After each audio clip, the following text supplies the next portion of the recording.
In this video, I'm going to be going over a literary device called irony. So let's jump into the video, guys. So what is irony? Irony is used to express an opposite meaning than the one literally expressed by it. There are three types. We have verbal irony, situational, and dramatic. So right now, if you have your paper and pen, or if you're taking notes on your computer, get ready. I am going to be jumping into what each of these are, along with some examples for it. So what is verbal irony?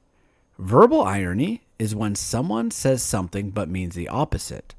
For an example, it's like sarcasm. An example is Montresor and Fortunato in their book, Toast.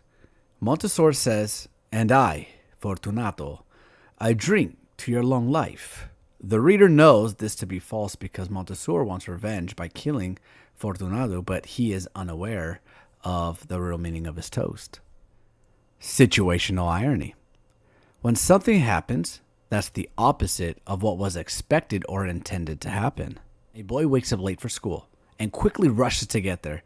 As soon as he arrives, though, he realizes that it's Saturday and there is no school.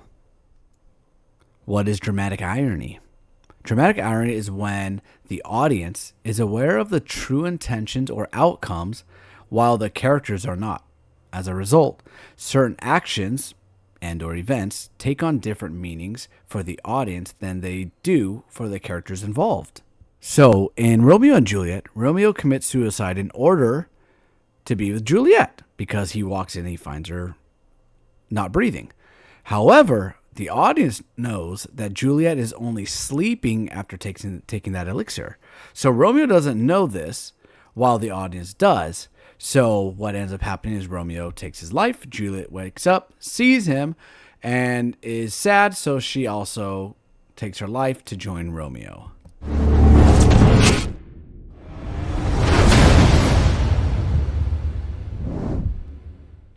So we're going to jump into more irony examples. If you are allergic to allergy medicine, a bodybuilder unable to lift a suitcase, dressing warmly only for the sun to come out, fighting for peace, a GPS sending you in the wrong direction, moving to avoid bad neighbors, and getting worse ones. So here's your homework, guys. Write 1 to 2 examples of irony that could help you get your story started. Sometimes a good irony can create a good story. You can always find something that's good and make a story out of it. Like the ending of Romeo and Juliet. He could have came up with the ending of, oh, I'm going to make it where we have irony, right? Make it a tragedy and then grow a story from that part. Sometimes, for like myself, I like to start off with the ending and work my way forward. Remember, always be writing, always be reading, and embrace rewriting. Like always, everybody, here's the question of the video. Which irony did you like the best? Comment your answers below. Let me know which of the 3 was your favorite one. Me, personally, I like the dramatic irony. I like when the audience knows more than the characters or knows what's going to go on and they can try to predict what's about to happen. It's always fun to play with the readers or give them, or the viewers, something to look forward to and let them think. Hello there. So I have 2 kids books out of my 4 kids book series self-published on Amazon. If you want to check them out, the link will be in the description below. And if you have Kindle Unlimited, you get these books for free. Once again, I really hope you guys enjoy this content that I'm making you.